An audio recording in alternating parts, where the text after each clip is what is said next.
What's poppin'? Bye.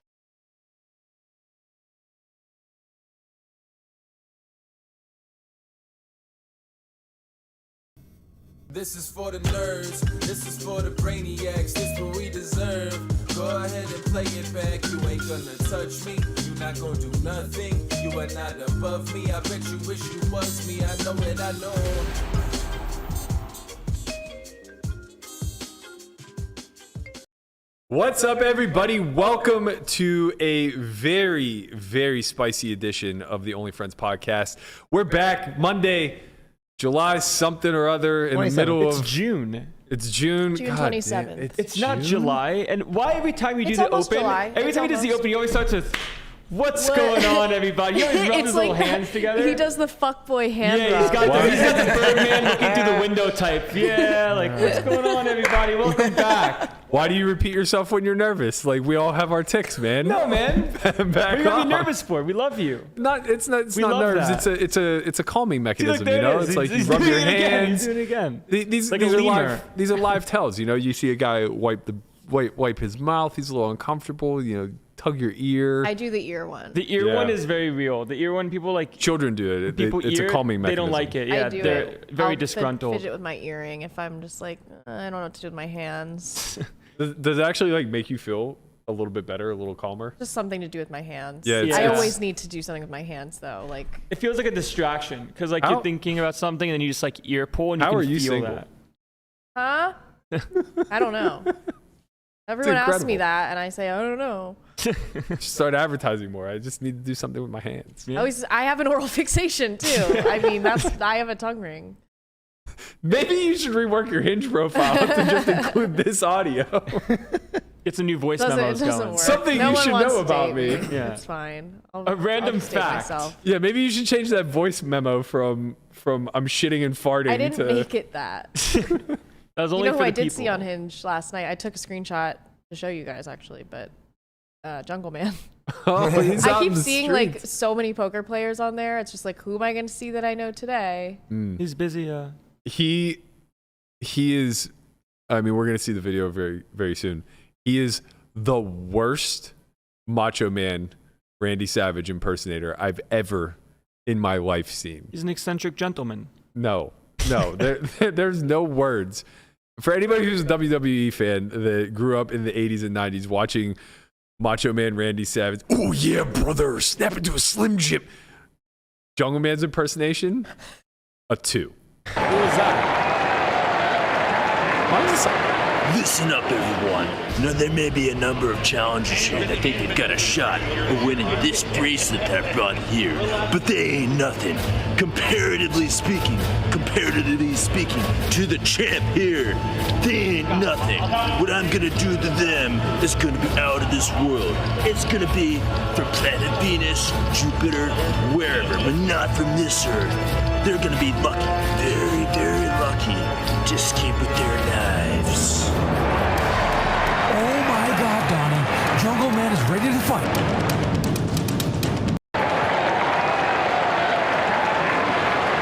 Listen up, everyone. Now, there may be a number of challengers here that think they've got a shot.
Oh, Okay, we're back. We're we were back. all muted. Yeah. All we were doing was Oh. just basically saying, Well, to each other? he looks like Lord Farquaad. Yeah. I don't know what that is. Shrek. You don't know who Lord Farquaad is? No, I've seen Shrek, but I don't know what that is. The little man with the hair. He's a little looks like here, that. I'll show you. I'll quickly get a picture. For Okay, I'll get a well, you graphic pull for that up. I got you. What I was saying while we were muted was that part of wrestling that is so endearing to, oh yeah, he does kind of look like that. Like part of what is so attractive of the WWE is the fact that, like, you know, it is just a male soap opera. Yeah. And what draws us in are the storylines. So cutting promos, which is like what he effectively just did there, is a massive part of it. And nobody was better than The Rock. But, like, you know, in the 80s, 90s, Macho Man, Hulk Hogan, these guys were great at this. Stone Cold. Stone Cold was amazing. Amazing. Him and The Rock, like, changed the mold. So but you're saying, like, most of the entertainment value is literally in these promos, kind of? a big part of it, Like, it's I only character know these development. because my brother he grew up in the 90s. He was born in 89, and he would have to practice his wrestling moves that he saw on TV Right, of on course. me, who was his little sister. Right. I'm Stone Cold Steve Austin. Let me practice my drop kick. I won't actually do it. And then And he then he like would do would it. just do it. Yeah. Yeah. The wind knocked out of me. Shh, don't cry, don't cry. Yeah. That happened a lot with my brothers and I when we get in fights and stuff. Like, if someone got hurt, the other person would then pretend to be hurt. So, like, we're on even playing field. So, like, if someone started crying, it's like, don't start crying, I'll start crying. He couldn't do that because he was 7 years older. But yeah, like with these promos, like the big thing is to work in as many catchphrases and, like, you know, calls to action as you possibly can. And for Macho Man, it was like, oh yeah, brother. That was his big thing. And like Ric Flair was the woo. But then Hulk Hogan had a brother too. Yeah. It was the brother era. The evolution of brother, yeah. it was the brother Can era. you Hacksaw smell Jim what the Duggan Rock also. is cooking? But never. What a well-spoken wrestler he is. Yeah. Like, never in my life have I heard. Comparatively speaking. It's just like, this isn't a thing, man. I have the utmost respect for my peers in competition, but comparatively speaking. It's like, yeah, I respect the fact that he got him out there and gave this a shot, but, you know. It'd be like if Berkey's Twitter handle was a wrestler. Right. You could but the thing is, you could turn that into a character. Yeah. But it would have to be like, like Mr. Triple Clean. H's original character was Hunter Hearst Helmsley, and he was this like posh fox hunter from somewhere in Connecticut, you know, and he wore like the tails on his suit and was just this very arrogant, nose turned up type of wrestler. So you could build a character out of then that. he changed? But you can't be Macho Man. No, right. So he started like that, and then he changed to Triple H? Oh yeah, and then they brought in the Degeneration X. So then you started with like all this grammar, and then you're turning into Mr. Clean. Yeah, I'm here. I'm out in these streets. While we're on the short video clips, I do want to throw it to. Actually, more so, before we get into a ridiculous hand history, let's take a look at a reasonable hand history as, on second thought, nope, never mind. We launched our new season of On Second Thought, which is the sister show to Poker Out Loud. So for anybody who's not aware, Poker Out Loud is everybody sits around with noise-canceling headphones. We speak our strategy. On Second Thought is the comparison of that said strategy to what the solver would do. And when Poker Out Loud season ends, we launch a season of this. So today was episode 1 of On Second Thought, and I believe we have a quick clip of that.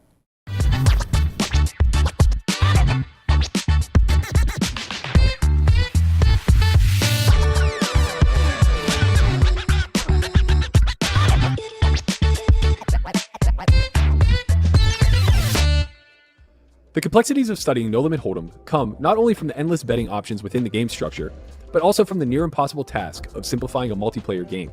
Heads Up No Limit Hold'em has been the best glimpse at what's taking place under the hood in this complex system of variables. Three-handed is about as close as we've come to understanding the multiplayer complexities. Therefore, a lot of lab work is spent on blind versus blind and button versus blind formations. The first 3 videos in this season of On Second Thought will dive deep into these thoroughly examined formations and the common leaks that players fall victim to. As we pick up the action, we see Christian holding a premium on the button. This serves as a bit of a cheat code given the wide range that the button is able to VPIP profitably. The first roll decision in the hand comes from Nate defending the big blind. We can see that facing a 2.5x open in a no-rake environment will have him defending rather liberally, including most all-suited combinations.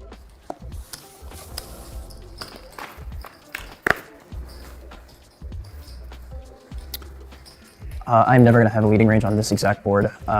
It's just too disconnected. I'm not going to have enough of the nutted flop 2 pairs or anything of that sort. There are some like triple low boards that I would lead on, although probably less frequently versus the button, since the button does have more of those combos than, say, the low jack. So I'm just going to check range in the spot. We see a flop of 7 of hearts, 5 of diamonds, 2 of spades, and notice that there's a very small frequency of donk betting taking place here, in spite of Nate saying that he actually never plays leads in his strategy. We can see that no hand candidate nor hand class particularly prefers to lead, and there's minimal EV gain by incorporating this low frequency play. We do see that playing a pure checking strategy comes with 0 EV regret. All right, this board is definitely not like 100% like a bet with range. Given its 7-5 deuce rainbow, the 2 wheel cards definitely favor the big blind. We'll have a mix with this hand of small bet and big bet. I think I am gonna go with, let's see, I think I wanna go with big bet this time. Set up some turnover bets. I think he will, I just think it's a play that we should be doing sometimes. So pot is 55, I think I wanna go with a 67 size here. So we're looking at like 35. Christian astutely recognizes that this texture does not afford the wide range of the button to bet at 100% frequency. As he mentioned, the double wheel boards will often increase the overall equity of out of position's range. We can see that equities are running rather close, in spite of in position having a significant nut advantage, as well as an overall EV advantage. Because of these advantages, we'll play mostly a big bet or check strategy, with the pot size bet being utilized 33% of the time to complement a 42% check back frequency. We do see some catch-all sizings of half pot and 66% being utilized the remainder of the time. Truth is, though, when we look at the hand class breakdown, these catch-all sizings are paired with the big bet strategy. Simply put, they are redundant and offer little in the way of EV gain while overcomplicating our strategy. With that said, Christian did choose the 66% size, which in theory is fine, but relatively unnecessary if he's mixing it with the other 3 sizes. However, based off of his commentary, I think it's safe to assume that this is just the largest size that he chooses in this spot. Kings are happy to play as a pot-sized bet, and we see that as well in the breakdown. The small bets, as expected, are never really utilized, coming in at only 1% frequency.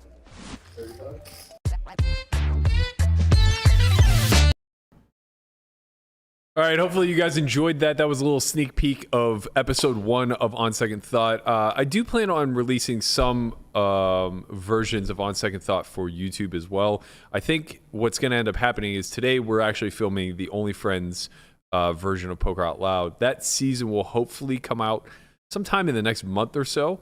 It's going to be a good time. We're going to include all of the carnival games, the stand-up game, Deuce to 7, Bounty, Bomb Pots, you name it. We're going to play it.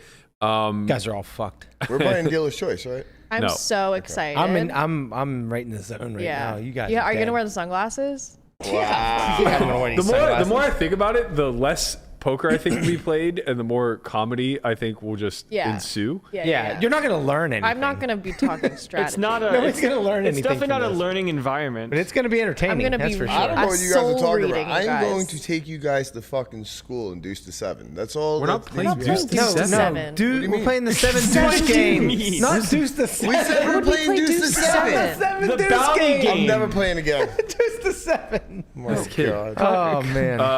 That's gonna teach us. I do plan on making some On Second Thought content for YouTube off of that. It'll probably be a little bit more on the humorous side. Yeah. But if you guys are interested in more Poker Out Loud or the sister show On Second Thought, you can check that out at solveforwhy.io. Free 2-week trial. Watch as much of it as you want. Cancel anytime for free. Moving into another ridiculous hand history from yesterday's PPC. Pretty early. I didn't see how many runners they got, but JRB 91. got tangled up in a hand with MJ Gonzales in No Limit Hold'em. JRB opens with to 7,000. So I'm guessing the blinds were between 2 and 3K. It was probably 1,500, 3K. It's a big ante. So if he opened 3.5x, I wouldn't be shocked. They play with a very, very big ante during No Limit. Yeah. But You mean bigger than like a normal ante? yes, it's like a blind and a half or Really? 2 blinds. What's the something. reason? What's the reason for that? Yeah. It's a good question. In the past, it was before big blind ante. The format was just adhering to the ante structure of all the other mixed games, and No Limit just played a lot bigger. Yeah. So I think they kept that intact once they move to a big blind ante. Yeah.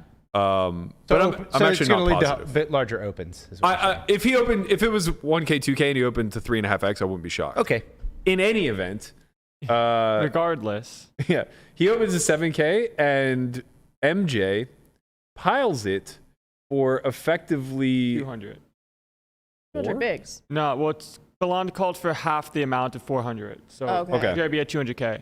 Okay, so yeah, he piles it for somewhere between Like what? 75 and 80 100 bigs. Yeah, 80 bigs ish. Yeah. And JRB just snaps. And he was ahead. He just snaps in a 50K tournament. Like, this almost looks like a chip dump. Why did he have Queen 8 though? It was what were the hands? Queen 8 of diamonds versus Ace 5, assumingly offsuit. How does he JRB snap? at Ace 5. Ace 5 off. How does he snap? He knew. Was there something going on there? Maybe? I don't know. Like there had to be something happening at the table. I mean, I'm sure for that this there's like to erupt. Yeah, there yeah, had there's to be definitely something. So Mizrachi's the one who reported the hand to the reporter, and obviously I'm assuming like a detail or two was left out. Maybe So- like 30 because this sounds fucking insane.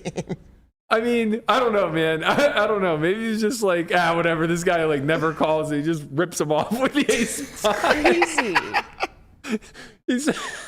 He said apparently Belon opened to 7. Gonzalez moved all in for around 400. Belon called for around half that amount. And Gonzalez says, "Did you say call?"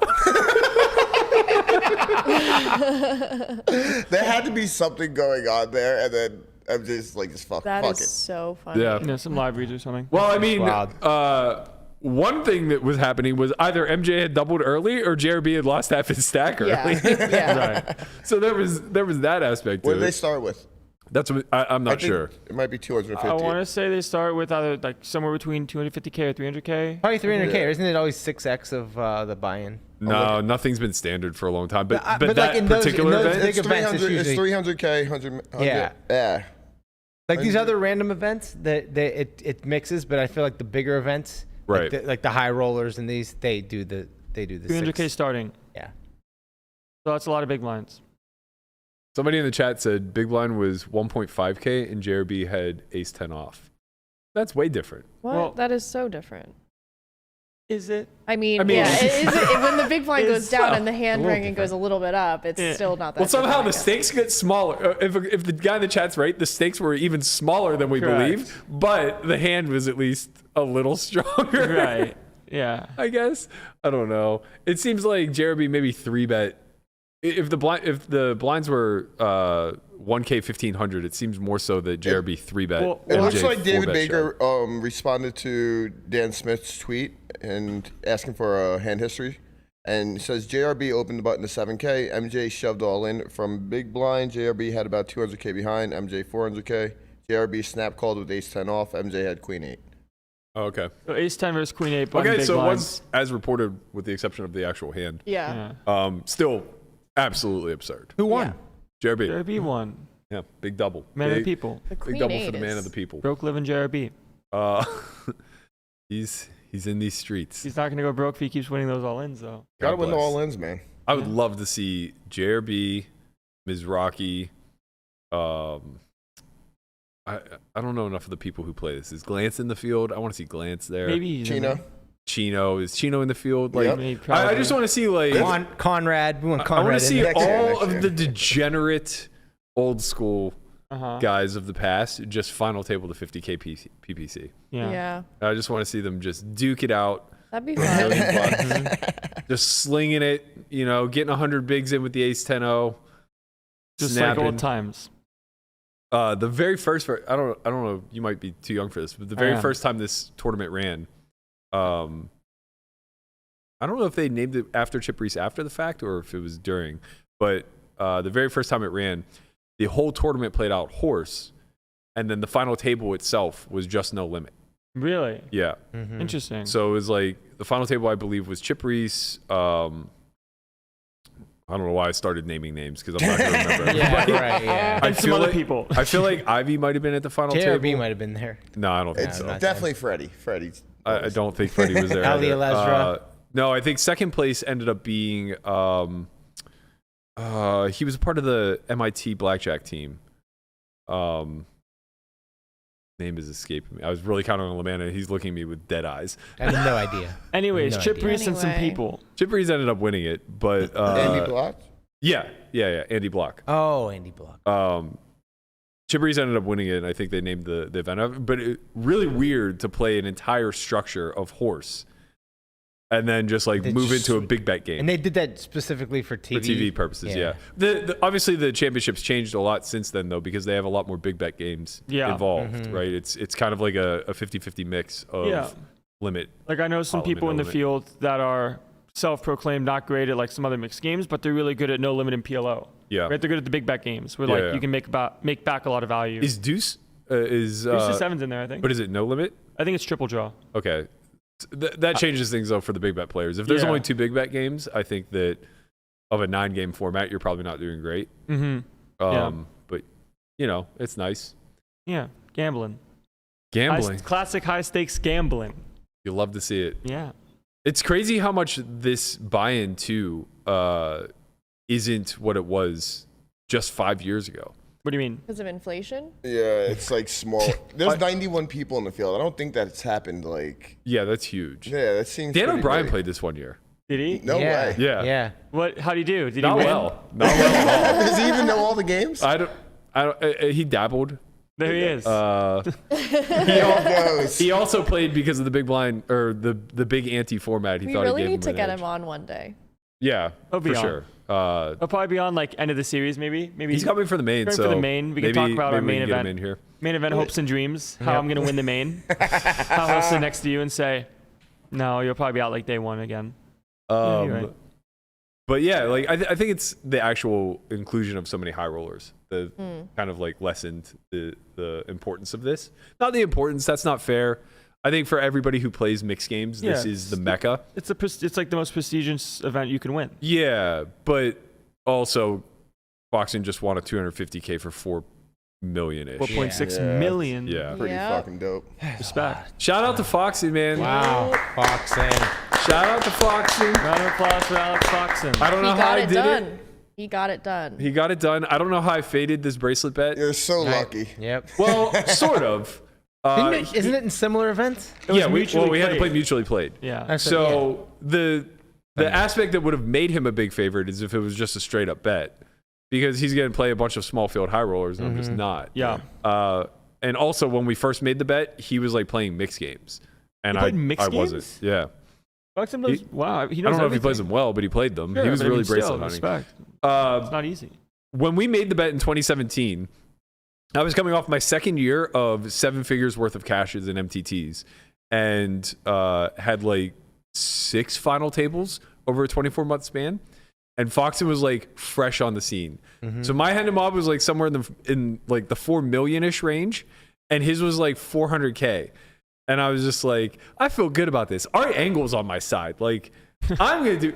I was probably a break-even bet versus Foxen for 6 months of that entire bet. By the time the next summer came along, I was probably like breaking even / maybe losing slightly. Is that because he was studying and you weren't, or he was getting better? He was and just you weren't? dedicated to MTTs and I wasn't. He tried and you didn't. We made the bet in August of 2017 and it was a 5-year bet, so it expired last year. What? 5 years? Yeah. Wow. Like, It's not easy to win a bracelet, man. No, but I mean, like a 5-year bet seems a little bit ridiculous. Why? 5 years? We both bricked out. I get it. That's a long time. Just do it again year after You year. have to understand. I say this all the time. That's a quarter of his life. Yeah, that's true. Right? No, just like That's- just re-up 5 the years bet. is such a long time. 5 years is not that long. When 5 you're years is a 40, blink of the eye for us old timies. Yeah, that's because you guys are down bad. But I just We mean, are. just re-up the bet every year. Every year you both break. Okay, let's do it. Run it back. Because Landon's He and gonna I didn't win. bet against each other. I bet with it was a market. So Ryan Reese was taking all the action, and He wanted Foxen. He wanted Foxen, and both Ari and I took a piece of that side or the against. Yeah. Foxen probably had also action, but basically we made the bet in August of 2017. Between the time we made the bet and the time the next World Series had come around, Foxen had, I don't know if he won 5 diamond or got second, but he final tabled 5 diamond, and he started playing high rollers. Didn't he win it and get second? Yeah, that's why I said I don't know. Yeah, I don't know which one it was. Yeah, so he did both of those things. But he did both of those. Oh, he must have got second in that one because I think there was a secondary market of if he wins a mutually played event, just winning any mutually played event, which I wasn't a part of that bet. But I remember people say like. Asher Conniff was always DMing me saying, "Did you play this event?" Yeah. Like, hey, did you play the MSPT? Yeah, he won a bunch of like mid-stake buy-ins, and Asher Conniff would just be like, "Did you play? Did you play?" I'm like, "No, man. Like, I don't fucking play tournaments. You took a bad bet." I don't want Foxen to beat me, man. Stop. I didn't play anything. I really didn't play much though. And he was just playing everything, so it was very clear by the time the next World Series rolled around that like you were dead. I was definitely not taking the best of it any longer. Yeah, and by 2019, I for sure was taking the worst of it. You had some close calls, though. You both had some close calls, right? He had... Last year, there was online close calls. Foxen final table. He final tabled the high roller. Yeah.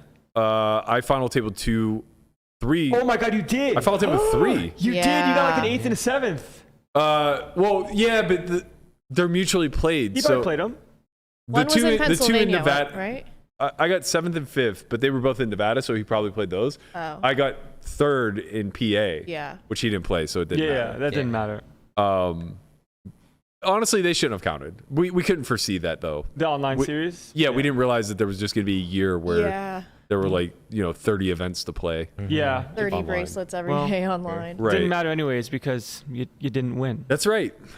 Neither of us locked it up. But hey, he got the monkey off his back. I get to move up. What a nice one for his first bracelet. 4.6. How insane. That's one a you want to win. $250K for 4.6. It's incredible. First bracelet, I get to move up the list now of best player without a bracelet. You're still on that list. I might have cracked the top 10. Wait. Don't we all get to move up that list? Yeah. Why just you? That's true. Well, Everybody gets to move we up the all list. moved up that list. I got to play with Chrissy I get to move up in the a other relevant day. way.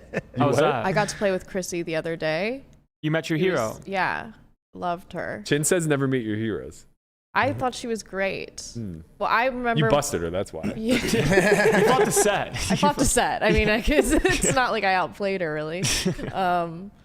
No, she was great. And I remember, like, a couple of years ago, I thought she was the coolest because she was, like, such a grinder when she was coming up. Yeah. I used to play 5-10 with her at Bellagio. Like, when she first came up, I was playing 5-10 with her at Bellagio. Super nice. And then, it was like 6 months 5-10 with later, her at and she was Bellagio? just killing everything. Yeah. It was wild. You played 5-10 with her at Bellagio? Yeah.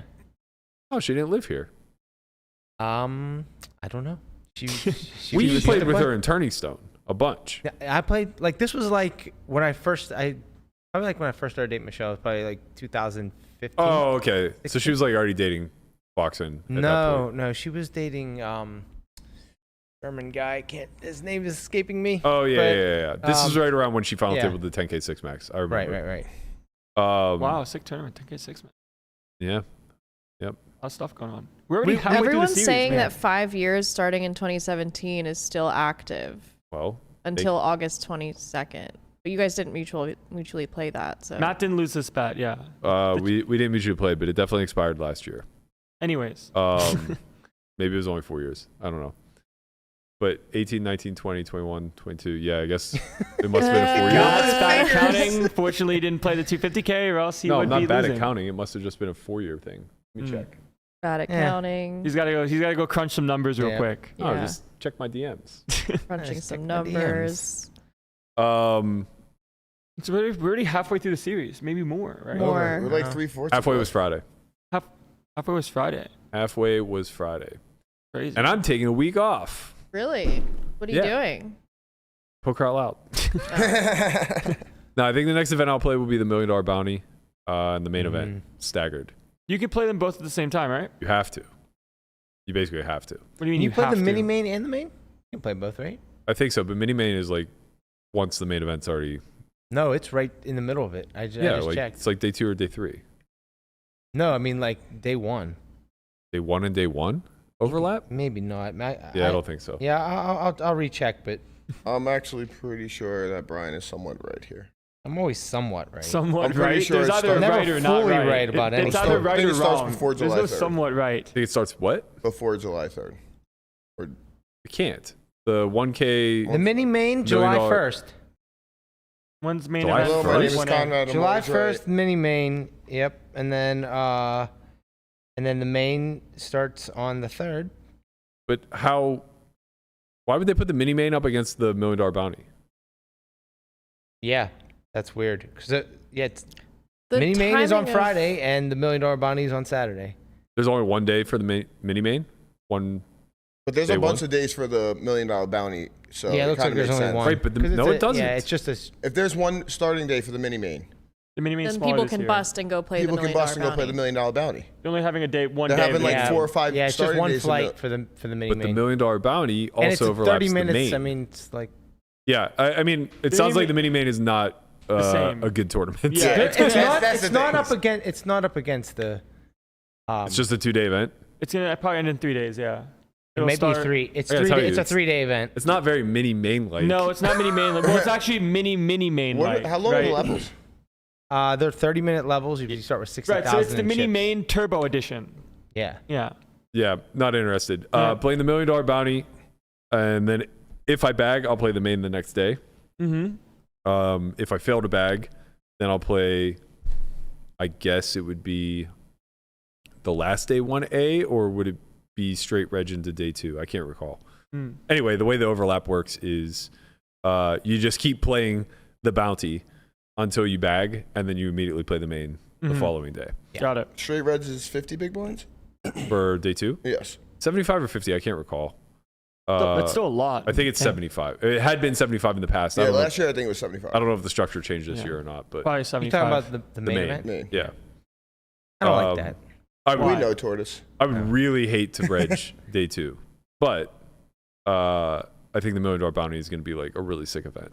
Well, that's because you're also trying to I'm plucking the million. try to for pluck sure. $1 million. Yeah, that's. What's the that's, second one? Don't know, don't care.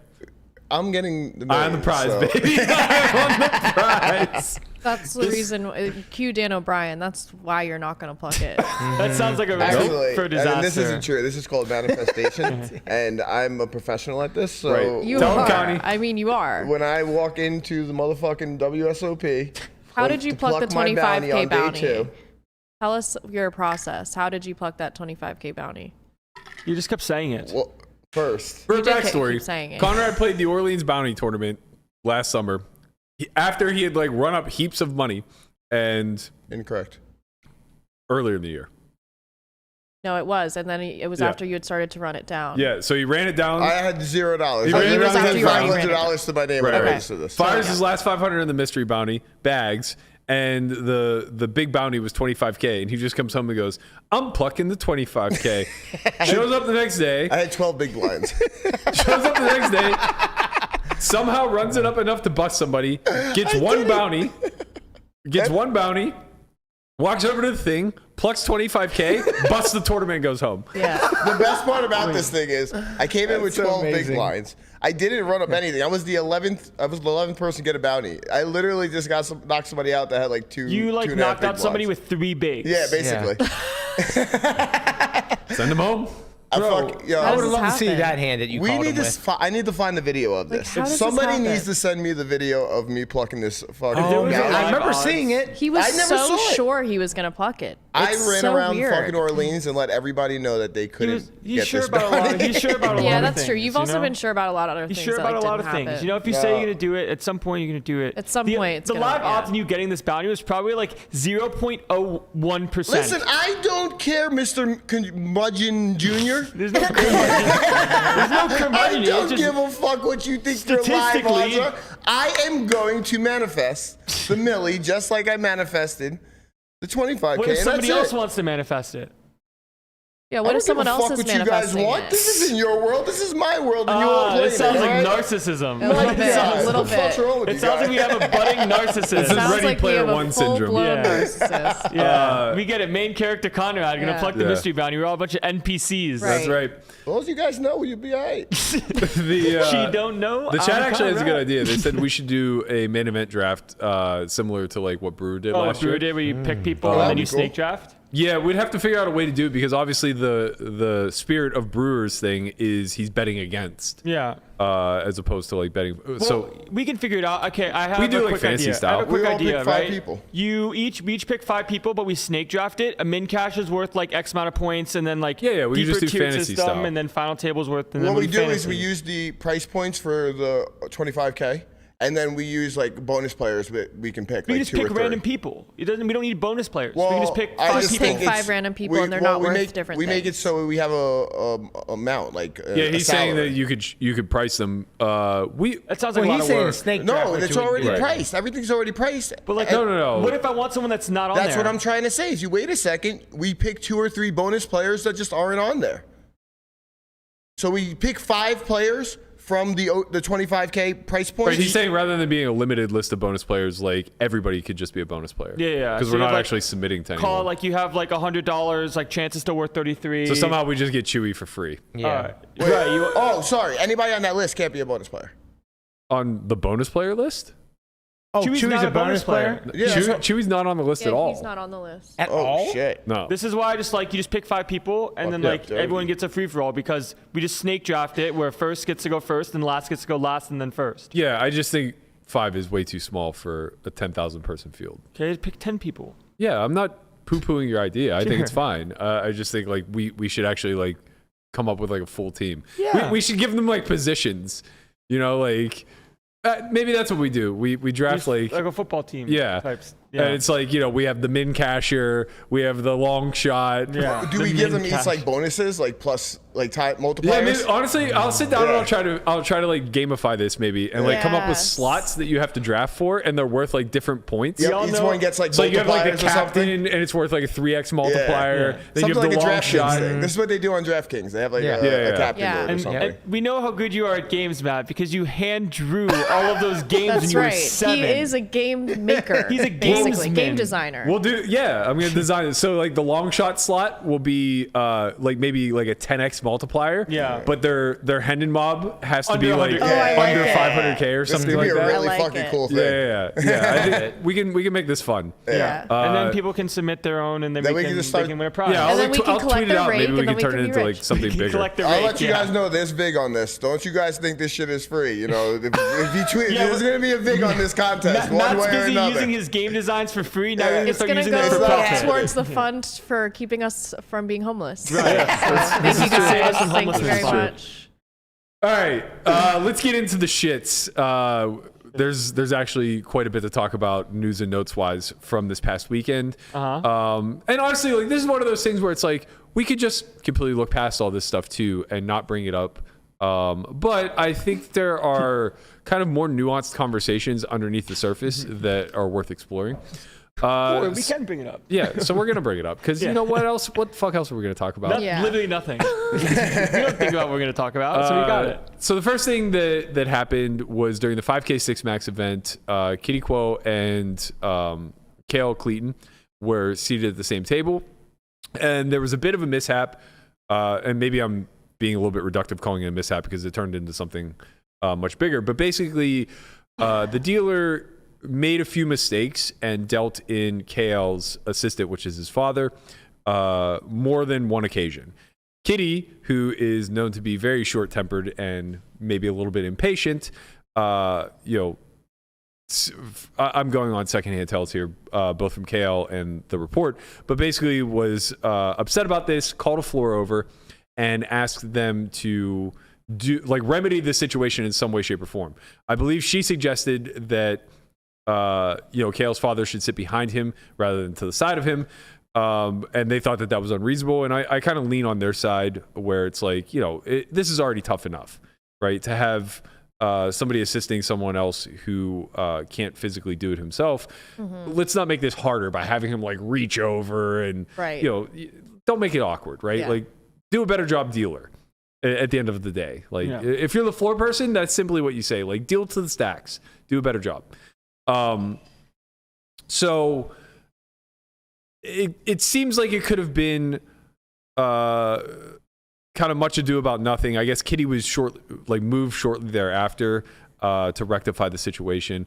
But once Twitter gets a hold of something like this, don't go away. really takes off. Yeah. And I kind of just want to speak about like how it ended, but like how we got there. So K.L. put out a nice, well-written thread, I think, basically giving his version of the account and saying that, like, you know, he accepts Kitty's apology, and that, you know, he hopes that if she wants to do a 3% donation, that he would she would donate it to Able Gamers instead.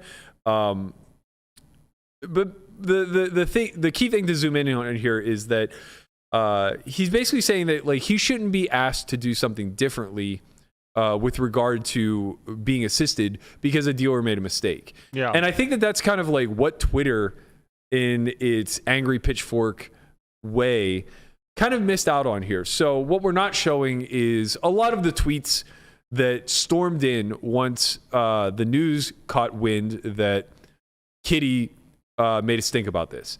And the narrative very hard shifted to her kind of being like the Wicked Witch of the West, where she's The just big pile on. so like, how dare you? Right. You know, this individual is struggling, and we want to be inclusive, and that narrative is all correct. We do, right? We don't want to make anybody who is struggling to fit into the game in a normal capacity feel any worse about that, right? Like, we want to make this as inclusive as possible.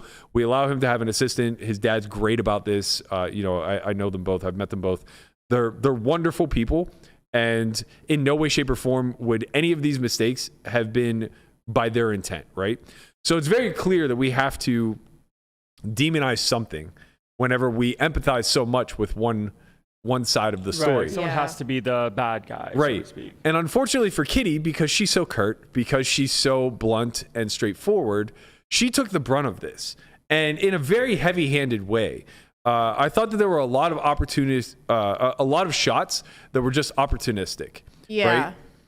Go ahead. I agree. I mean, there was a lot of piling on. I felt like, I don't know, it seemed like there was a lot of older, maybe resentments going on that were unrelated to this specific incident, that people were using this as an opportunity to air their grievances about towards her.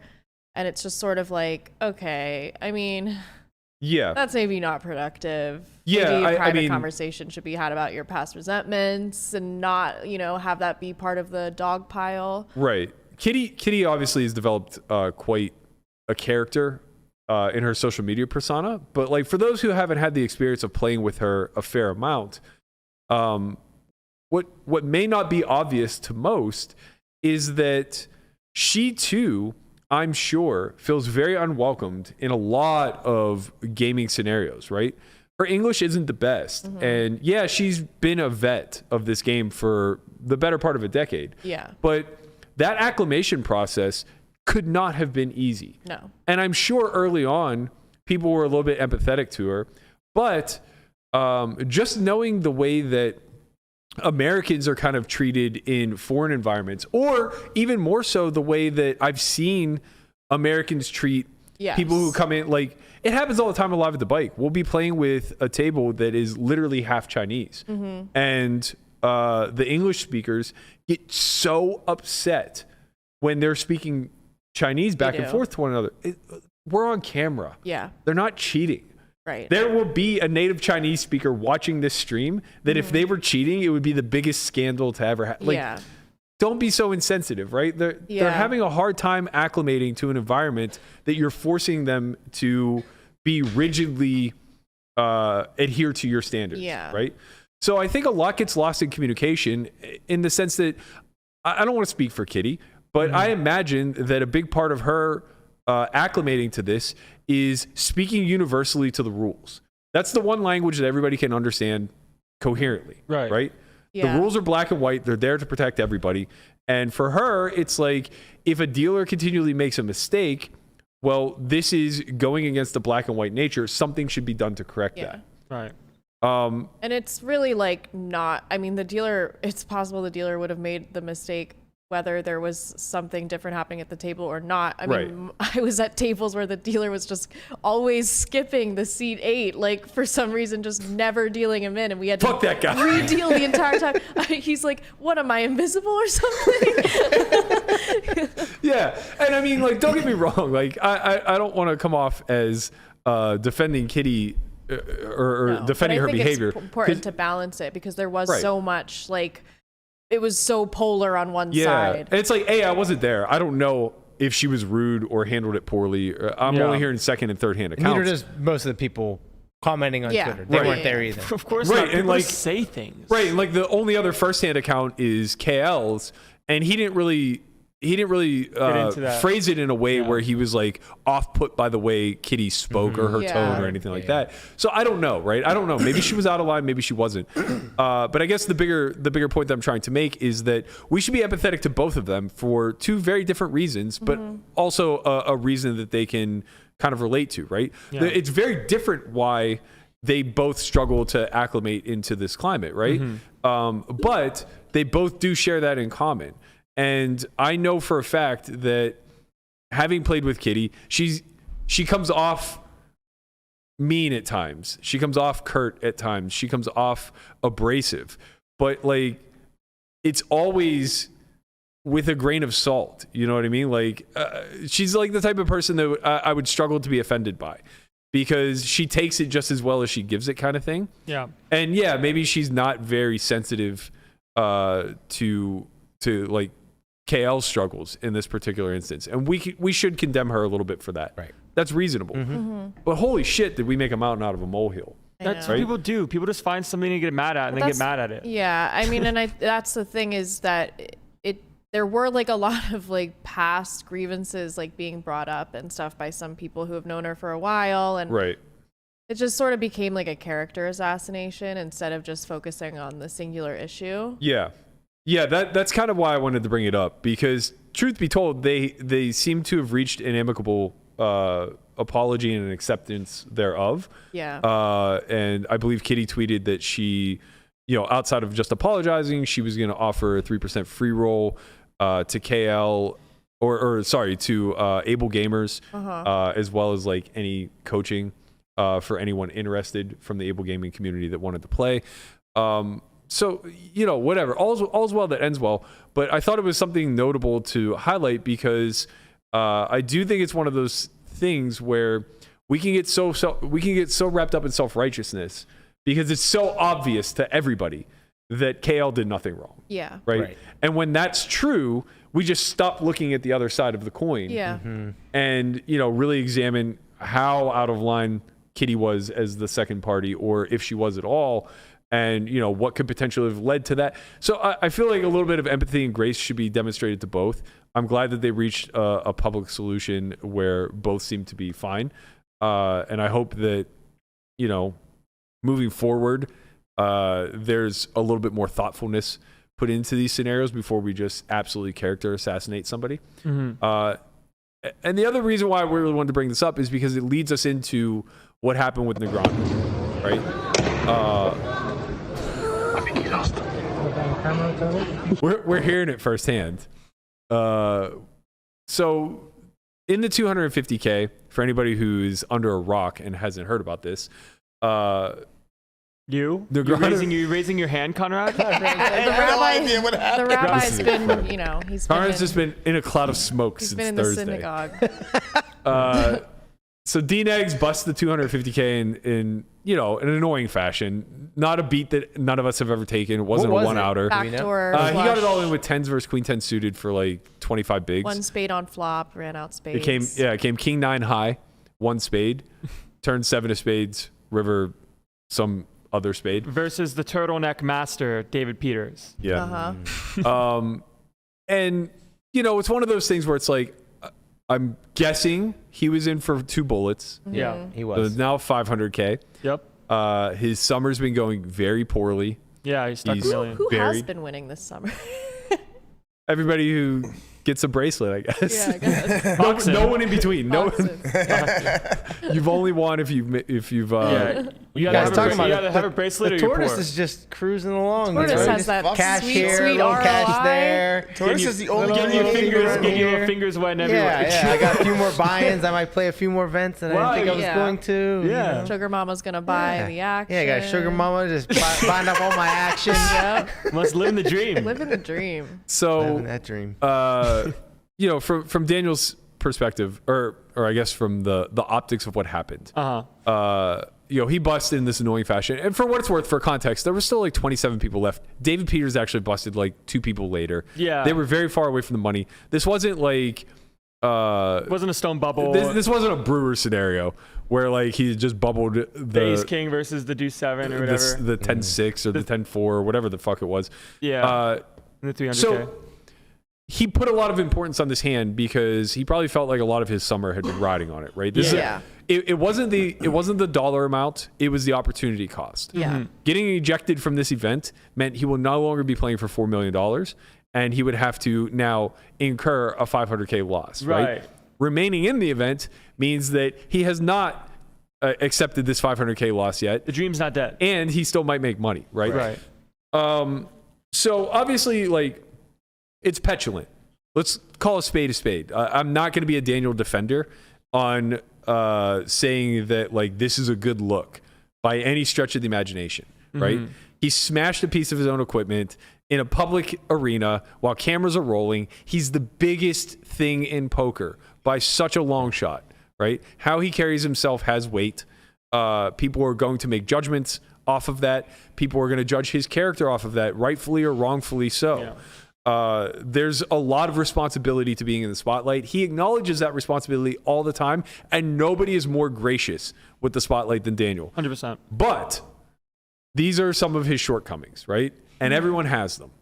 So the question then becomes, do we accept that of our public figures? Do we accept that they're human? Do we excuse that they're human?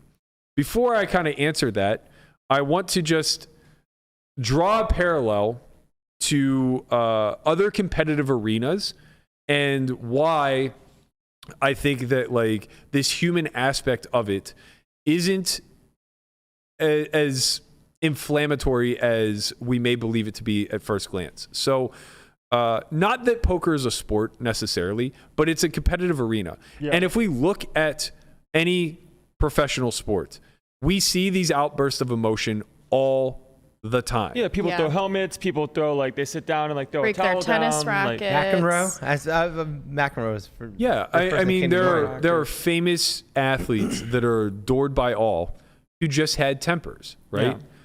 The McEnroe is a good example. They're fiercely competitive. If you're in the top level of your sport or your whatever you're doing, you're going to be extremely competitive. And part of what comes with that is there's emotions when you don't compete in the way you want to, or you don't, a lot of competitive arenas don't require rationality at your peak performance, right? And a lot of times emotion taking over can get you to that next gear, right? Now, poker probably doesn't benefit you from being irrational and emotional. Right. But we do see but if characters. you've already busted, then. Yeah, that too. But we do see characters that fuel themselves through emotion and do really well. Scott Seaver comes to mind, right? Like, he openly admits that he accepts that he's an emotional creature. Yeah. The big thing I want to highlight, though, is that none of these tangents are targeted towards anybody, right? No. They're all self-isolated. Right. Yeah. So when Bo Jackson breaks a bat over his knee, when John McEnroe smashes a tennis racket. Remember when Big Poppy just destroyed the phone, the bullpen phone with the bat? Yeah. The dude from the Pirates that I hated. You need a lot of Rodriguez. people from the Pirates. No, Rodriguez. He was the worst. A-Rod. No, Sean Rod. Sean Rod. Just absolutely Love blew Sean Rod. up a Gatorade bucket. He was fighting. He was literally boxing it. He was just beating it up, giving it the 1-2. Respect. Right. It's like this stuff happens. You know, in football we see it all the time. Helmets getting smashed against the bench. Yeah. Never is it directed at anybody. And I think that that's important context to apply to Daniel here, because was he being a petulant child, overreacting to something out of his control? Yes. Did he at least have the awareness, or internally by default, did he channel that outburst towards something inanimate that had nothing to do with anybody else? Also, yes. Yeah. So I bring all of this up because the counter argument that came heavily from Bonomo's side was that this is a display of violence, and that this is first and foremost a big reason why women are uncomfortable in the arena. And I think that there's something to be said about that, because all of these sports examples I'm giving are isolated scenarios where it's only men, right? There's no women on a football field. There's no women on a baseball diamond. There's no women in a hockey arena, outside of fans, obviously. But like actually in competition, there's nobody within the space of harm that's female. So the analogy breaks down there whenever it comes to poker, because in poker, it's not your direct competitors, right? It's everybody who's on looking as well. And there are females in this arena, and I could see where something like that would be incredibly jarring. Schwan actually replied to, I think it was Bonomo. So she says, as somebody who has been through a variety of domestic violence situations, I would have a negative visceral reaction to this, but I don't expect to police people's genuine emotions. And, people who use aggression to intimidate and control others intentionally to make them feel unsafe are the bad actors. I don't believe that's what D-Negs was doing. Like here. he wasn't attacking the turtleneck master in this instance. If there was a woman at the table, maybe he doesn't do this. Or maybe, we don't know. We don't know. But he might have acted differently. Agreed. So I thought Schwann's take there was really well put. I think that it creates the right framing around all of this, because I think Bonomo's point is valid in a vacuum, but it's not directly applicable here. And I saw too many people running with that narrative of this is violence. Right? Like, this is not violence. Violence is violence. Like, violence is easily identified. Violence, like he starts squaring up against D. Peters, like hoping he gets him in a fist fight. For what it's worth, if I did this shit, I'd probably be banned from WSOP. That's a whole nother. You gotta get arrested. Stop. Don't derail the conversation, please, because yes, you're right, but like that's a different conversation that we'll have down the line. As somebody who's grown up literally witnessing violence, seeing my mother thrown through walls, seeing guns put in her mouth, seeing her get black eye, like that is true violence. You recognize a threat when you see one. Seeing a selfie stick getting broken is a petulant child. This is a toy getting smashed because you didn't get your way. It's like there's a temper tantrum happening. Selfie stick. I mean, we talked about this a little bit yesterday, but we both grew up around a lot of violence and a lot of that type of stuff, and there are real like triggers and things from that. But I've always had the stance that if you have triggers, like you can't walk around in the world. I did this. I walked around in the world expecting the world to, adjust for me because of everything that I had been through. And that's an absolutely miserable way to live. You cannot live that way because the world will never adjust to you. Right. You can never expect to control everything and everyone around you. And like, unfortunately, but also fortunately, because it's in your control, those triggers are your responsibility to, get help for or get the support you need for. And things are going to happen in the world. Like there's things that are going to freak you out. If that's something like, in other people's eyes that looks minor, if that's something in your eyes that like completely takes you back to a place where you feel out of your body, out of control, like that's a message to you, like you have a trigger that needs to be worked on so that you can feel safe in the world. Like when it comes to the whole reaction, like selfie stick slamming, throwing, whatever, it's not just an isolated instance, I'd say, and like probably a culmination of everything else that's happened during the summer as well. Like I've had high equity spots I've lost. Like this is a big spot I've lost. Like I'm just upset. Right, but it's not a targeted attack. He's not doing it to be mean or angry or it was definitely someone a build else. Up. It was a build up of emotions. Like I see people get angry at the poker table all the time. Like they start slamming the table and I start laughing. He probably wanted to explode about 3 or 4 or 5 times and he didn't. This is the last straw. And then this was just the last. This is the start. I think that like what needs to be acknowledged is that when these things happen, that person who's genuinely rational most of the time is just not at that point. And the thing that I didn't really tweet much about this because I don't think that this is a conversation for Twitter at all. It's a long form combo. But one of the things that I did say is that every person who enters the arena of gambling has a point or a threshold. There's a dollar amount or an opportunity lost that is significant enough that will take you to the point of emotional outburst. pain threshold. Right? Yeah, you just can't help but break. Yeah. And we see it all the time. It's just we're so much more forgiving of some versus others, right? Like he broke a selfie stick, and that is a tantrum from the viewer's eyes. That's the optics, right?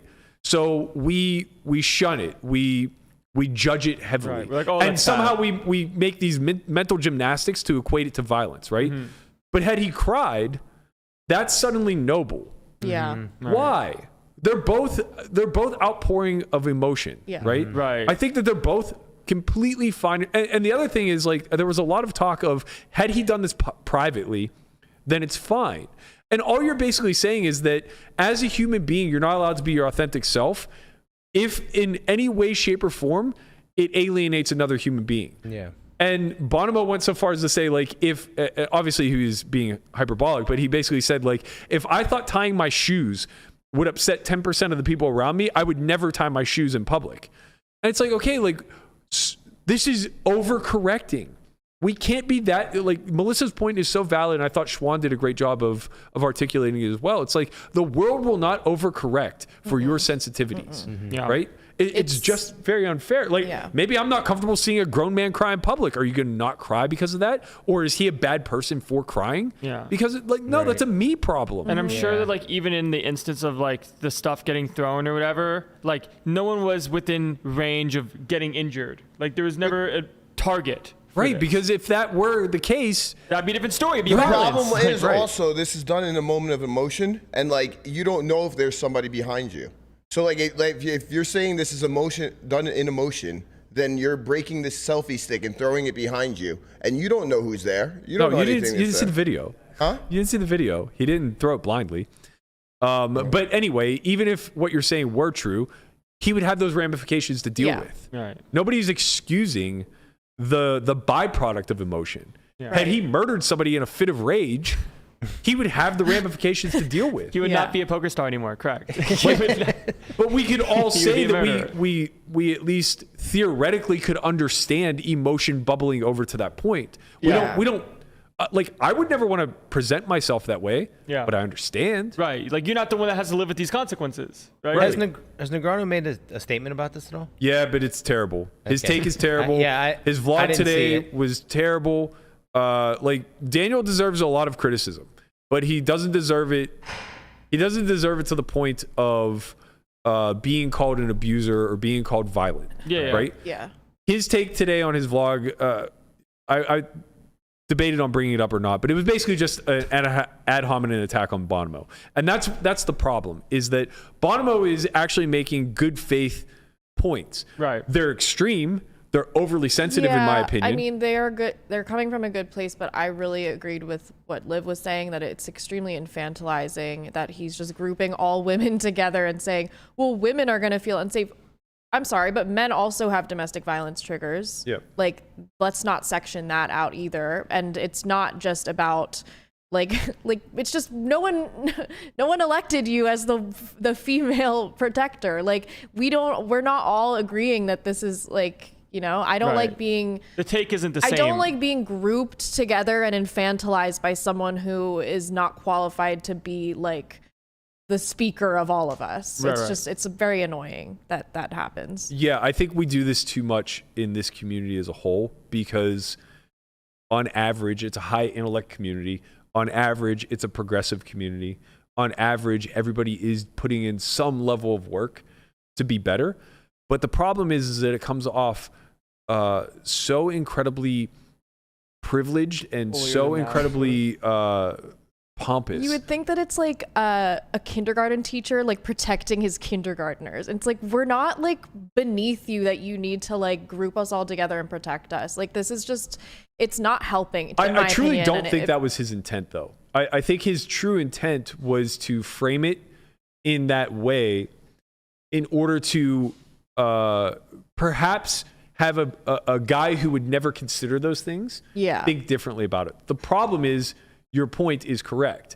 It's reductive to women. It's in reductive, a certain and way. it's also reductive to men who experience plenty of violence in their lives, potentially more than women, and, like, they also have a lot of trauma issues with that it's a big problem, in my opinion. Like, in the world that we gloss over that, and men are just sort of expected to not have that stuff. To defend Bonomo a little bit, he was speaking to the overall aggregate. It was just in his poll, the way the splits were, most men were not uncomfortable. There was a small subsection that would have been. Yeah. And then 50% of women were and 50% weren't.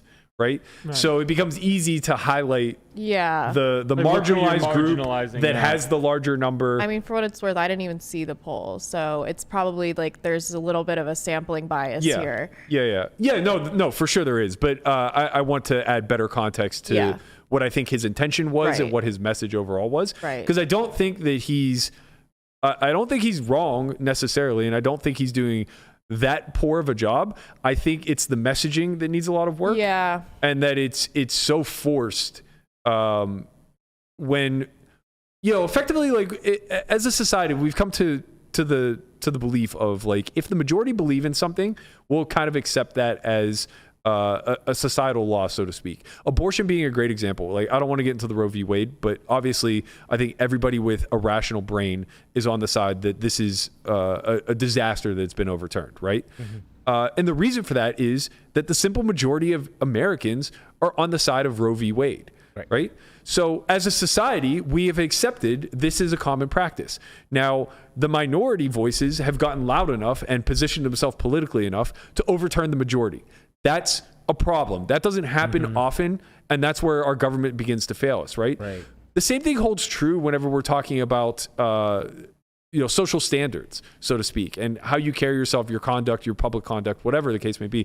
Like, when the simple majority is basically saying, like, look, in everyday life, this happens across the board in all competitive arenas, and not are we all okay with it, but the majority of us actually, like, find it to be somewhat entertaining, somewhat of a spectacle. You can relate to it.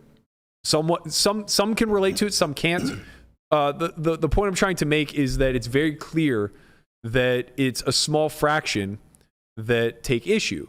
And I applaud Bonomo for speaking up for that small fraction because he has a platform and a voice that they necessarily don't, right? So it's good. The problem is, I don't think he's going to change the mind of anyone in the simple majority by basically speaking in a condescending tone that implies they're too boorish to understand what a highbrow human being who thinks about others would actually handle themselves in this situation, right? Because the simple majority that says this isn't that bad, man, it ain't that big of a deal, are not saying I would do the same thing. The vast majority of us would never carry ourselves the way Negreanu did, right? It's a bit of an embarrassment. But this isn't new for him. He's an emotional creature. When he busted 11th in the main event in 2017 or 16, whenever McKeon won it, that was an epic moment in his career. This was, the guy was worth, trying to get his who knows how much money. It wasn't about the money, right? He's a queen for the straight. That's it.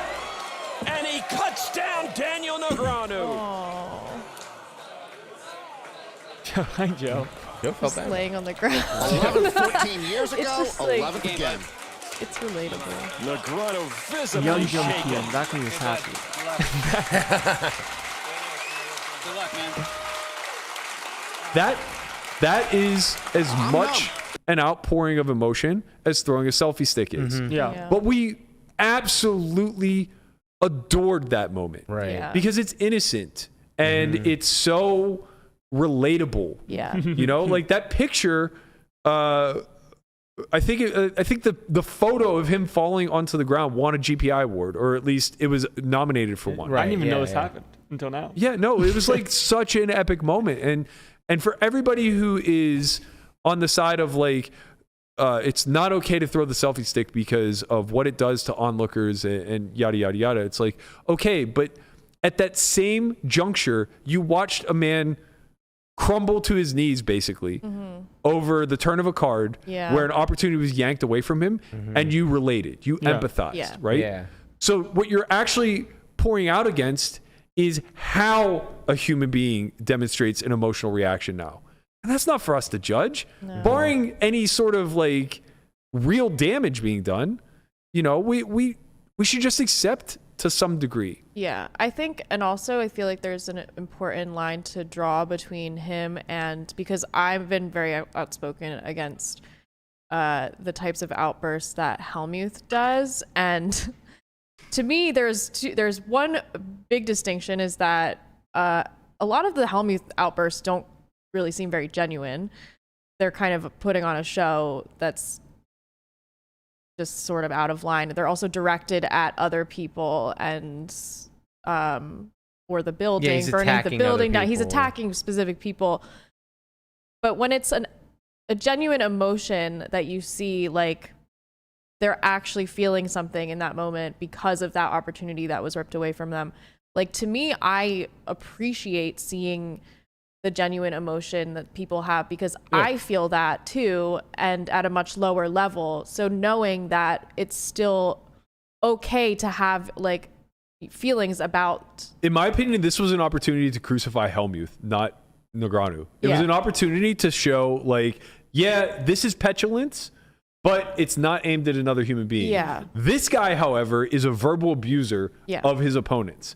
And which makes people uncomfortable. Yeah, not just uncomfortable, but like that's Mad. if you want to start to take some leaps of what's actually going on. Calling Daniel throwing a selfie stick violent to me is ridiculous. Yeah. Calling Phil Hellmuth a verbal abuser though, I'm not gonna lie. Like, if I was on the receiving end of that, I would probably cry. Right. Like, I would probably cry. Which is, a very reasonable response. We saw the Matt Affleck get pulled up here. I think this is another clear example of, raw emotion in the heat of battle, right? $500K for 15th, respect, but damn. So pain. Like, this is heartbreaking to all of us, right? Yeah. Everyone's so happy for him, but at the same time. Yeah. So brutal. God. I want to cry just looking at it. I know. So what you don't see in that clip, you can cut away. The water bottle. Yeah, that's actually all after the fact, right? Yeah. Right. The before the fact was he stormed off stage, threw a water bottle, just pure outrage. And again, this is one of those things where it's like this small subsection that's calling Daniel violent in this particular instance is kind of not just okay with, but almost empathetic to a Matt Affleck in this instance, because what's a water bottle going to do to somebody? And, nobody was around. He did it, quote unquote, in private, except there was a camera following him. So now it became and he had a microphone I'm not trying to crucify Matt. I think, like, my heart breaks when I watch that clip of him, right? Mm-hmm. But at the same time, it's just a different version of a tantrum whenever we're talking. Like, at the same time, we're just grown adults, or we're just grown babies in adult bodies, right? Mm-hmm. Certain things break us. Yeah. We're emotional creatures. Right? That's who we are. It's like, well, and they care. I mean, they care about the game they're playing, like, a lot. That's why they've gotten to where they have. Like, definitely the biggest moment of his life at that point. For sure, sure. And I guess I'll end the talk on violence and stuff like that with this, is that the idea that doing it publicly is somehow representative of somebody who's a potential abuser versus privately, where it's somehow just acceptable, to me is insane. Yeah. The guy who goes home and punches a wall is the guy you should be afraid of. He's smiling around, in public, and then he's like, I've known, I grew up with this. Like, where if anyone else were to walk in the room, oh, hi, how are you? But, like, as soon as they leave, it's like I'm being punched in the face. Of course. It's the person different. who has a breath to calm down and become rational again that chooses not to, that escalates it in their own mind, right? That's who you should be concerned with. And it's like, again, for the umpteenth time, I'm not letting Daniel off the hook. I think what he did is optically horrible. And I think the fact that, like, he wasn't both embarrassed and apologetic it signifies a problem. He's grown too comfortable with being his quote unquote authentic self in the spotlight. Yeah, right? like, it's okay to make a mistake if you, like, realize it's kind of an error. If it's like, oh, like, I kind of overreacted, like, even I'll be better about it, right? But there's easy pushback from him on that. It's not a mistake. It was emotion. Emotion's not a mistake, right? Right. That's not the point I'm trying to arrive at. What I'm trying to say is that having an outpour of emotion in a public manner that you are not proud of there after the fact. Yeah. To me is something to be apologetic for, right? To recognize that what Bonomo is saying is true. Maybe 10% of the people in the room were very viscerally uncomfortable with what just happened. You owe them an apology. You do. You absolutely do. Yeah. Does that mean that you shouldn't ever have an outpour of emotion in the future? No, that's not what's being said. At least that's not what I'm saying, right? Yeah. Like, I will accept you as your authentic self doing what you just did, but you owe an apology to the small fraction of people that this absolutely alienated. Wow, someone in chat had a genius idea that those smash rooms where you can go in and smash like 2 months, 2 million. Have one of those at the World Series at WSOP. Oh God, yeah. Wow. 2 months, 2 million had that. They had a little like bad beat. Yeah, they had like stuff. like that's what I was. Breaking That's what I came watermelons from. with baseball bats and shit, like breaking vases. You guys want to go to one? I've never been. Nah, I don't really have that much like anger to. Same. I don't get. After the World Series, after the main event bust. Yeah, Matt for the main event. It's hard to get. No, it's easy to get me angry, but we're not gonna talk about it. You get angry at the fucking. We just shout. I get angry when he looks at me in a condescending way because it's mean. It goes from 0 to 100. It's not 100. Everyone's You haven't seen 100. All right. The thing is that whatever. I think Landon and I both don't have a high degree of anger, and it just like rests somewhere between like anger and sadness kind of overlap a lot with us.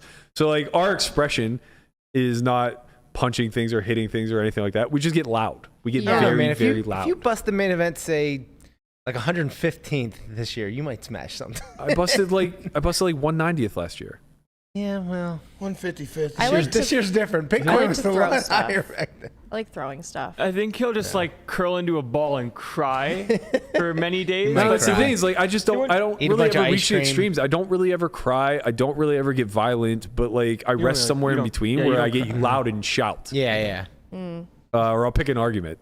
Yes. The arguing's fun. It's just for enjoyment. It's fun for I do want to circle back on a point that Conrad made, though, that was incredibly valid in the sense that there's also a certain level of excusing this type of behavior for somebody of Negreanu's profile. Like, Conrad's 100% right. If he did this in whatever mixed game event that he's playing for the day that he doesn't know the rules to, he's fucking out. Yeah. Like, at a minimum, he's going to get penalized. At a maximum, he's going to get 86. Yeah. Right? And that obviously isn't fair. The counter that I would slightly say is that anybody in the 250K that did that would not get penalized, in my opinion. I don't think there's a single person in a buy-in that large that throws a selfie stick and gets booted out of the casino. Right. Maybe I'm wrong because there might be a couple like fringe bad actors, so to speak. Yeah. Like, I'm trying to think of somebody who's just like always a problem that would potentially pay or play that high stakes. Like maybe the guy who final tabled that was like constantly needling people the entire time. We looked him up and every video was like disrespects everyone at the table. Martin Cabral. Yeah. So if a guy like that, you know, there might be or a guy like William Kassouf, right? Like this becomes an opportunity now for the TD. Barcelona playing 5-5 PLO. Really? Yeah. Wow, he's still in the grind. Good for him. Checking that privilege. With guys like that, this becomes an opportunity to set an example out of them, right? And basically punish them for past actions that weren't really punishable. Like you were just annoying for 5 days of the main event. Yeah. And I couldn't do anything to you then, but you threw a selfie stick now. So get the fuck out of here, right? So like that kind of thing. In general, though, what should be very clearly understood is that this won't be accepted or tolerated by any reasonable TD or floor person or whatever the case may be amongst the populace. This is very much a privilege to playing nosebleeds, to being a VIP, to being where Daniel is in the game. And I think that it's fine to acknowledge that exists, and also fine that there's a barrier from this happening at a wider scale, right? There absolutely should be. We're not condoning this behavior, right? Nobody's saying that throwing things whenever you are not getting your way is a proper way to handle a situation. But I'm saying it happens. Yeah. You know? That's kind of a thing. I can live with it. I I don't really have a lot more to say. I know I did the majority of the talking here. So like, if there are any points that you guys wanted to double back on, by all means, pretty good. Go nuts. Conrad got that look in his eye.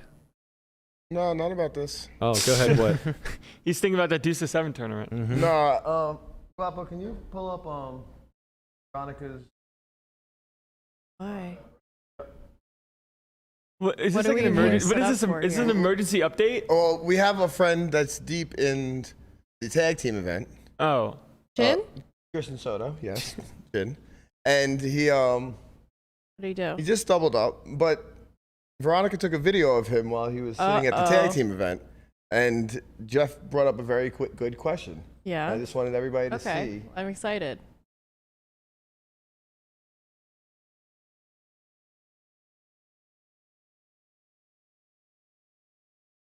just click on Veronica's Twitter. Yeah. Now scroll. Scroll. Scroll. No. There. So the question at hand is, who the fuck wears headphones in the tag team event? Jesus fucking Christ, Chin! What a misreg. This shit. What a I misreg. had to get the video up there for everybody to see him with his headphones on, but you know. Come on. What are you listening to? What do you mean? He was at the table with Veronica. I'd be wearing him full blast. I'm kidding, Veronica. Besties. Never following you on Twitter, though. God, that's my favorite bit that just happened by accident. I can't get enough of it. It's been 5 years now? Have we decided how long 2017 till now is yet? Yeah, it's 5 years. August It's 5 years? 2022, it's up. Oh, no, I wasn't talking about the bet anymore. Oh, okay. I'm just saying, like, Yeah, it's in 5 general. years, yeah. So, yeah, 5 years. 5 years since she made that meme of me. And for 5 years, she's asked me to follow her back on Twitter. And I won't do it. Just won't do it. Never. Never. Man. Not going to happen.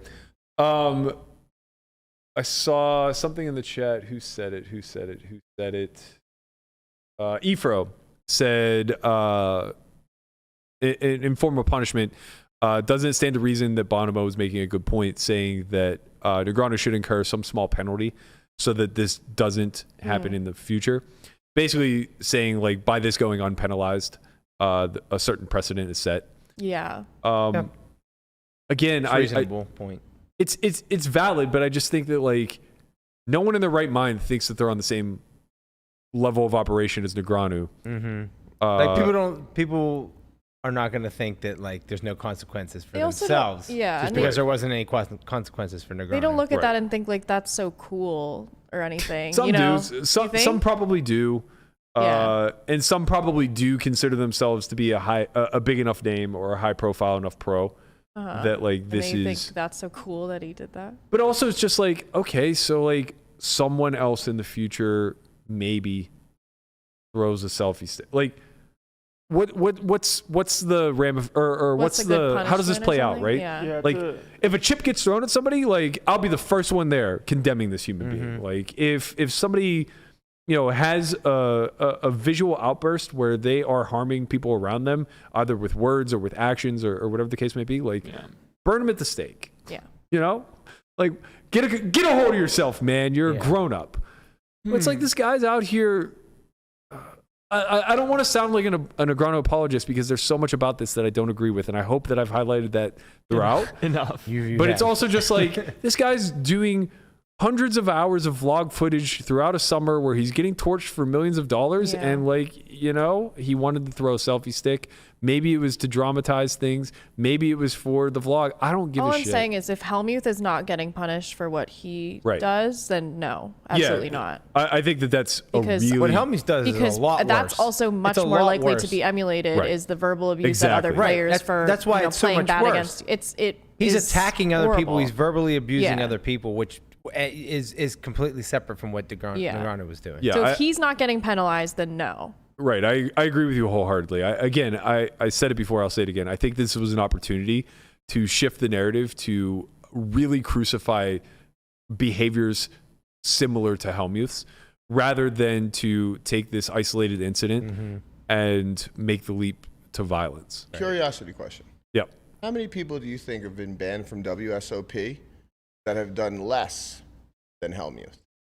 Depends what you define as A less. lot. Because there are certain things that are like that are auto bans. Yeah. So not Yeah. like taking out the auto bans. Like I'm thinking of like what's his name? Sam Pansica. Yeah. Like that's just an auto ban. Like, yeah, it's less. It's way less.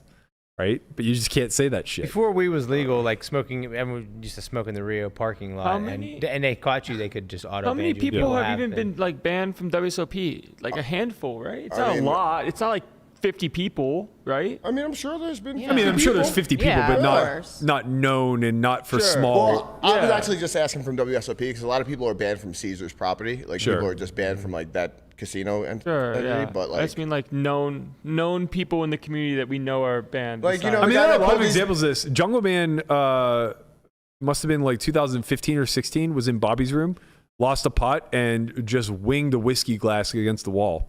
What? And he got permabanned from MGM, and it was reversed like a day later. Yo, Bobby. He just wailed a whiskey. I mean, like, this stuff isn't unheard of, and I understand and I sympathize with, like, Bonomo's perspective. I just think the problem is that whenever you're advocating for a small group already that lacks a voice, it's hard not to go to the extremes to present your point. And unfortunately, like, that's what I feel like happened here. So now a lot of your valid points fall on deaf ears.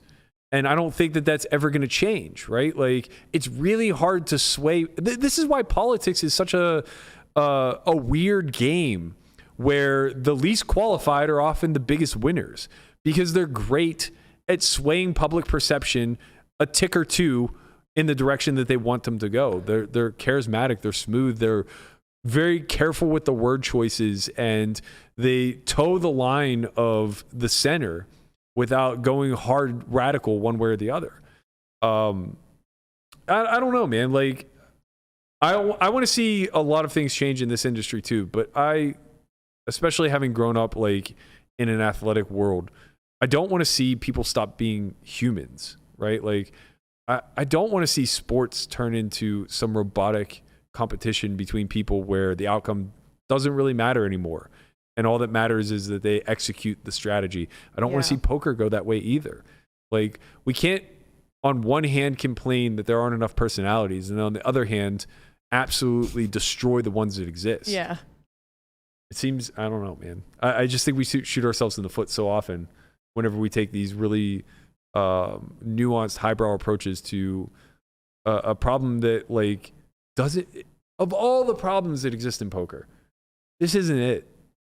This just isn't it. Like, and you know, I don't want to speak on behalf of women. Like, you would have better experience than me, but it's like, for as much harassment as women take in this arena, is not, I don't think that I can't speak for all women either, but this is not what we're talking about when we're talking about harassment. Like, the harassment that happens at the table is like somebody soliciting you for sex work at the table, which has happened to me a few times, or, you know, or like some derivative thereof, or someone who, like, Conrad was there when a guy was just like intensely on me, like table talking like crazy, like, you don't want to play with me, like, have you ever even played cards, like, just like going after me, like targeting me. And it was very blatant and everyone at the table knew it, but it's just like, it's shit like that happens. It's not like somebody emoting completely not relevant to me. Right. You know, it's the stuff where guys are being creepy, or it's like, I don't want to walk to the parking lot late at night without my taser in my hand because some guy was being really fucking out of line. Right.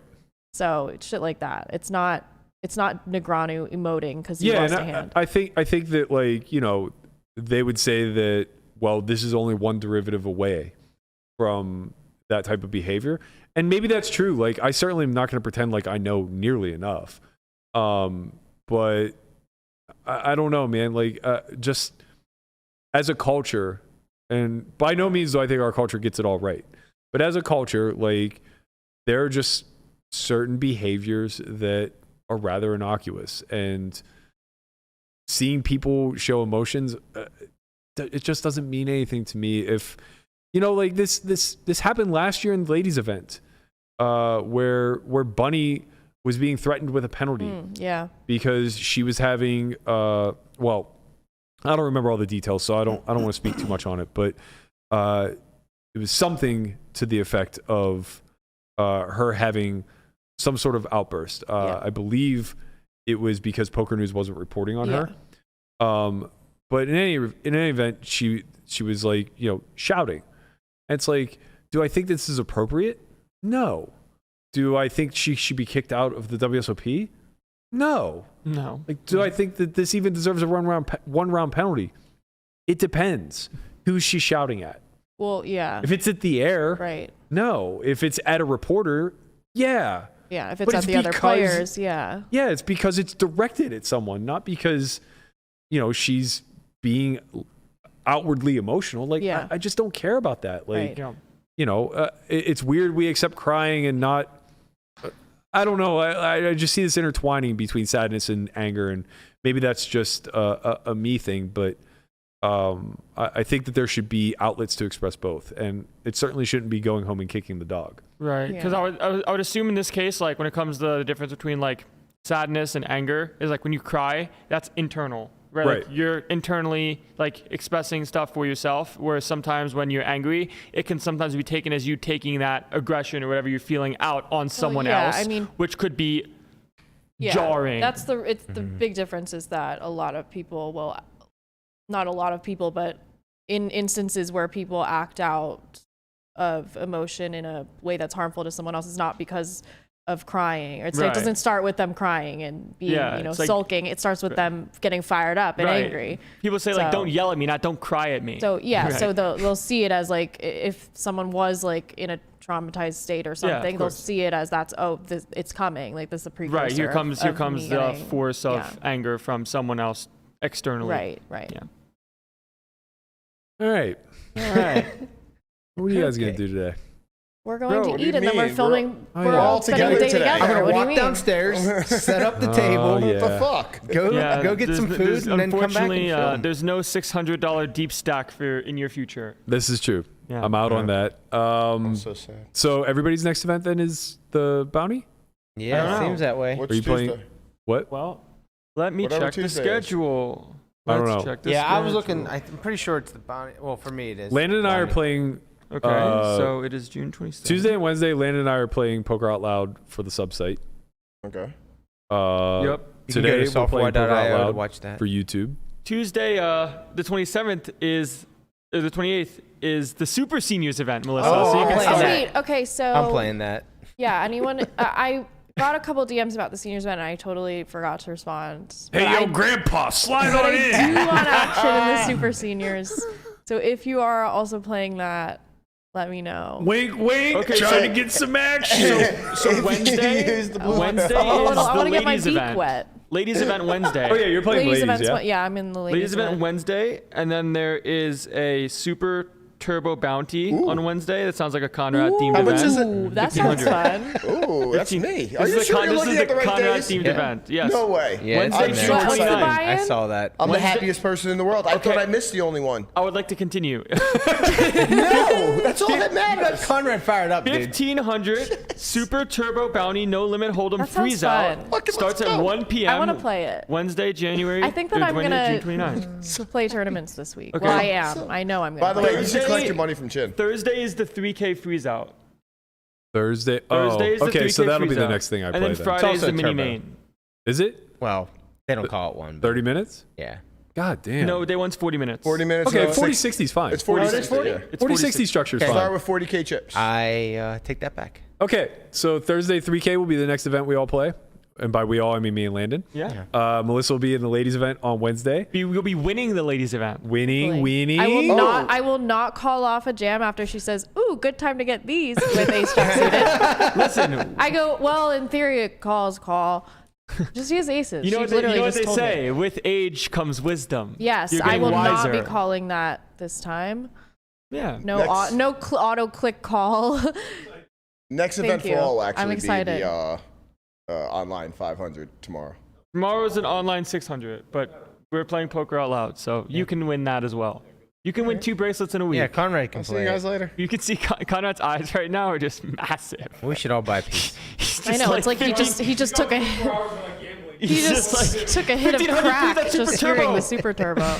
No, you guys don't understand how sad I was when I thought I missed the only super turbo to get fucking 195th in the fucking Millie Maker.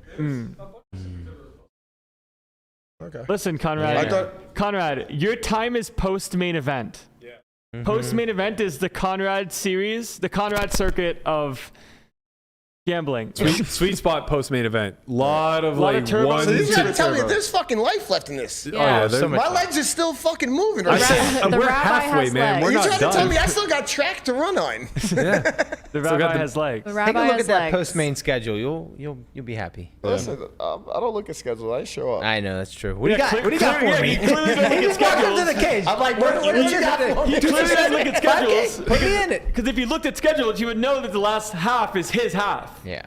All right, the hopium is high. Oh my god. Let's get it popping. You're not even playing an event today. You're not even playing an event today. You're playing poker out loud. I'm gonna fucking We wreck thought you we were guys playing Deuce today. to 7. That's the best reason. part. You thought we were playing Should we mixed play games. like a hand of Deuce to 7? Well, at least during one. it? One hand. One hand to do. Yeah, we just won't tell Conrad. Yeah. I don't think they get 5 I don't cards. think the graphics can handle Guys, that. if you have any ideas for things we should do during it, comment. Yeah. If it comes to throwing stuff, crying. We have a big week of content creation ahead of us this week. The main event comes up this weekend. A lot to look forward to. We appreciate you guys as always for tuning in. Please like, comment, subscribe. Let us know what you think about the D-Negs Bonomo situation, what you would have done differently, whose side you're on, etc. As far as the rest of the week, I think the team will be here every day. Yep. Pretty sure. There might be a day or two where there's a little bit of a conflict, but Melissa's not here Wednesday, and then we're not here Thursday. oh yeah. No, we'll be here Thursday. We'll be here Thursday and then go to the freeze out, Christian should be back in his co-pilot's chair tomorrow. Unless he wins a tag team. Unless he just final tables his tag team event. Good luck to him and Linda. Yeah, Shout out to Linda, former Academy attendee. Oh, you should let people know those September seats are going quick. Oh, they're going We're down to 4. fast. They're going What, you fast. just We've got already two, sold. right? This weekend? I don't know.